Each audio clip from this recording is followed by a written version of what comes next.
চাঁপাইনবাবগঞ্জে আধুনিক কৃষি প্রযুক্তি সম্প্রসারণের মাধ্যমে রাজশাহী বিভাগের কৃষি উন্নয়ন প্রকল্পের আওতায় টপ ওয়ার্কিং এর মাধ্যমে উন্নত জাত উন্নয়ন প্রদর্শনীর মাঠ দিবস অনুষ্ঠিত হয়।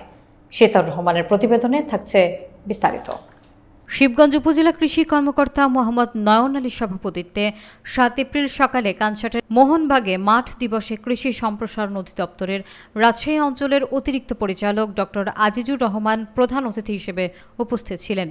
বিশেষ অতিথি হিসেবে আধুনিক প্রযুক্তি কৃষি সম্প্রসারণ রাজশাহী বিভাগের কৃষি উন্নয়ন প্রকল্পের উপপরিচালক এস.এম. আমিনুজ্জামান, সোনা মসজিদ স্থলবন্দরের উদ্ভিদ সংগনিরোধ কেন্দ্রের পরিচালক কৃষিবিদ সমীর চন্দ্র ঘোষ, চাঁপাইনবাবগঞ্জ জেলা কৃষি সম্প্রসারণ অধিদপ্তরের উপপরিচালক ডক্টর মোহাম্মদ ইয়াসিন আলী সহ অন্যান্যরা উপস্থিত ছিলেন। অনুষ্ঠানে কৃষক পর্যায়ে বক্তব্য রাখেন কৃষি উদ্যোক্তা মোহাম্মদ আতিকুর রহমান মিলন। ভ্যারাইটি সংমিশ্রণ করি, সাতক্ষীরার ল্যাংড়াও খেয়েছি, এখানের ল্যাংড়াও খেয়েছি। এতে কিন্তু আমাদের রাজশাহী পুকুরিয়া বাসি সবাই।